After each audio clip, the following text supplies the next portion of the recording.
How's it going, enduro fans? This is Danny Rippon here doing a report on the Mitas EF07 single green stripe enduro tyre. This has got over 1,000 k's on it, and I've just flipped it around so that we have a sharp leading edge. So what we're going to do today is a few Cat 4 climbs just to see how good the Mitas is when it's completely flogged out. It's got about 36 hours on it. So we're going to do a few quick climbs here. A few steps just up there. Let's go.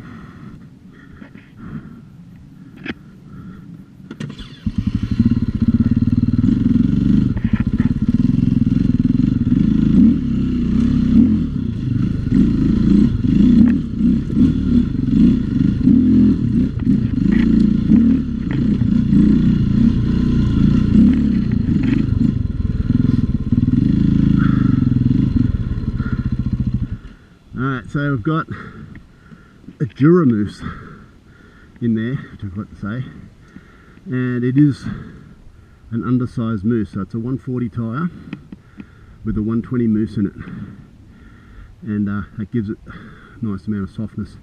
You can see that the casing is squashed, it's ovalised. And when the tyres are new, they're perfectly round in the oval cross section, so you can tell that this tyre has got a lot of wear on it. It's starting to wear the rubber in between the treads, in between the knobbies. We're getting a lot of traction, but because it's a soft compound tyre, we get a lot of traction on rocks. This obviously wouldn't work in the mud. So let's go do a few more climbs.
What's my swing on?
Okay, we've got another Cat 4 climb here. Got a boulder strewn approach. It's a bit zigzaggy, going to be first gear all the way anyway. So then we've got a leafy, soily stone rock face, 45 degrees, and then at the top we've got a bit of vertical. Pretty tricky. See how it goes.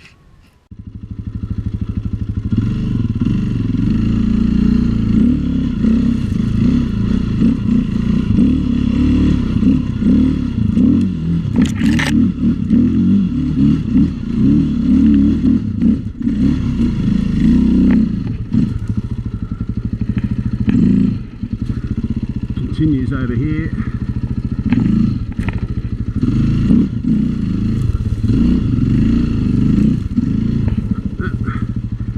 Sticking your brakes. Another little section here.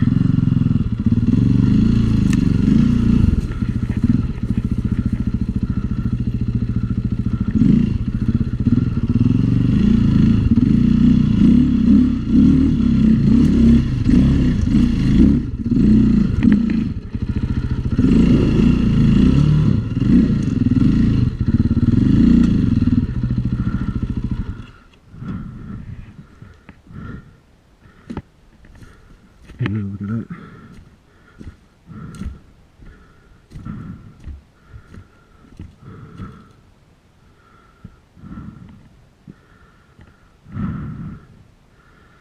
So that last section there where I stalled the bike at the engine was that. So there's a bit of right weight placement. Throttle control. We got the tyre to work okay. So there we have it. That's the Mitas Green Stripe with over 1,000 Ks on it, and there's barely any knobbies left on it. But what we're looking at is just the centre knobby there. Don't let that fool you. When the mousse is doing its work and it's flattening out the tyre, it's actually letting these knobbies here come down and engage the dirt in the ground, and they're doing a lot of driving there. So even though these centre ones are gone, the side ones are still doing their job. What will happen before the knobbies wear out is the case cords inside here, they let go and they're starting to fray out. When I changed this, when I flipped this tyre over, I noticed that some of the cords in this crease area here were sticking out above the surface of the rubber inside the tyre, and they're starting to break. So I think I'll get another 200 Ks out of this tyre, and that's pretty amazing value considering what the work that it does.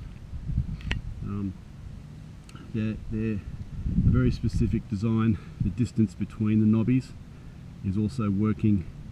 When the tyre gets crushed down here in this section, and it looks like this, I can't do it with one hand, but when you crush the tyre, all the knobbies come together, and if you start off with a tyre that has knobbies very close together, the knobbies come together so much that they actually join up, they actually almost touch each other, and they create a slick. So there's no gap in between the knobbies, so there's no paddle effect, so you're not getting any mechanical grip. You do get a lot of soft rubber grip, which is traction, like just the traction that you get from the soft rubber touching the ground, but you don't get any paddle effect from these other tyres that have knobbies close together. So when you have a knobby there, and then you crush the tyre, when it gets weight on it, there's still a gap in between the tyres, between the knobbies, that allows you to have the paddle effect or the mechanical grip. That combined with the fact that you've got a soft compound tyre which gives you grip on rocks, and you have the paddle effect which gives you grip on leafy, soily terrain. There's also, apart from the damage that's happening inside this crease area here, there's also on the inside of the bead, just above where the rim locks engage, there's a tear, a small tear that goes right the way around the tyre, and it's also coming from the fact that this section of the tyre is being folded over, like this section of the wall folds over almost like this. So the bead and the wall are doing a 90-degree turn right about there, and that's created a split. But still, the tyre's hanging in there, and it's still going up Cat 4 climbs. I do have an undersized mousse, as I stated before, and it seems to be a snug fit in there. So, and it still actually seems to be difficult to fit. Like you got to crush the tyre with clamps just to get the beads to go down into the well, so you have enough gap over this side to lever it over the actual rim. But there's 3 rim locks because the small mousse doesn't actually exert enough pressure onto the tyre, onto the rim to make it grip, so it will slip. So there's one there, there's one down there, so they're 20 degrees apart, and they are the billet rim locks that you get from MX store. I'm totally amazed by the performance that these tyres can give even in a completely shagged condition, and I actually believe that they can give better traction when they're worn out and shagged like this. So I'm going to stick with Mitas.